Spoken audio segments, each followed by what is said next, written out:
tay cắt đôi nỗi sầu. Anh cắt đi cả bóng mình mang theo bên mình bấy lâu.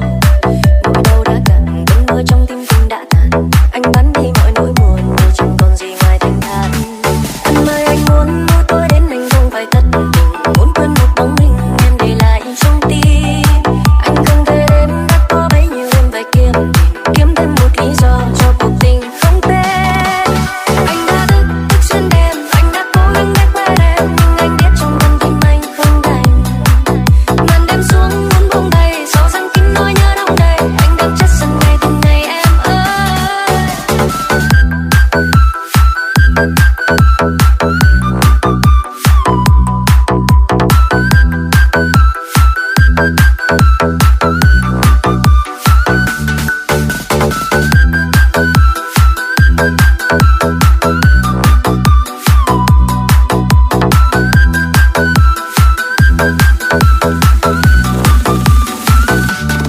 Nhớ em rất nhiều, em ơi anh nhớ em rất nhiều. Anh nhớ hơn cả nhớ nhà, nhưng em đâu nhớ gì đến ta.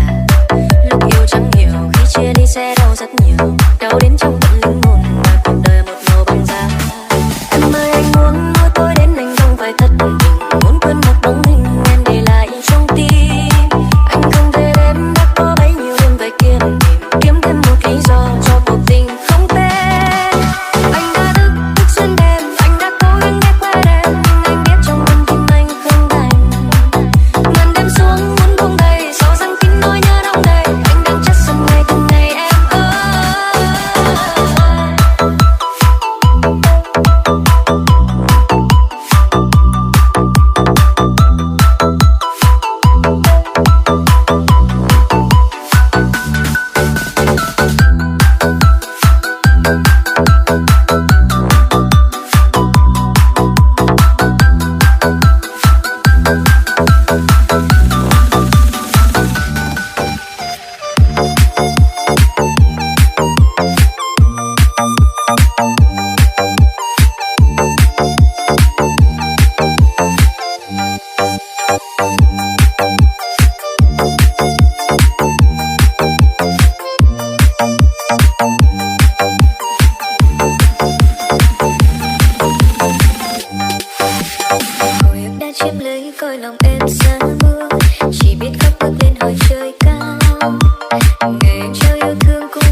chân bước theo ai, hai tay lắng xóa lệ ướt vai. Ngày mai em sẽ bước lên xe hoa, đến nơi xa lạ lòng anh đau quá.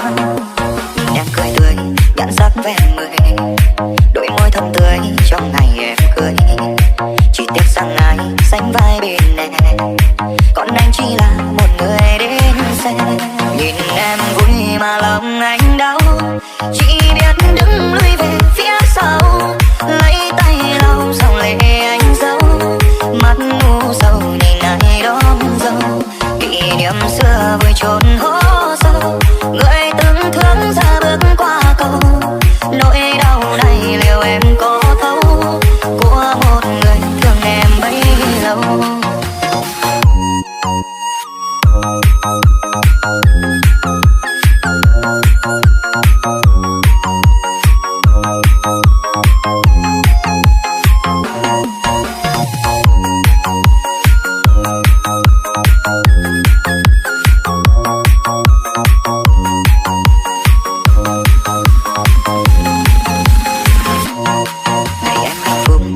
Bước theo ai, hai tay lắng xóa lệ ướt vai.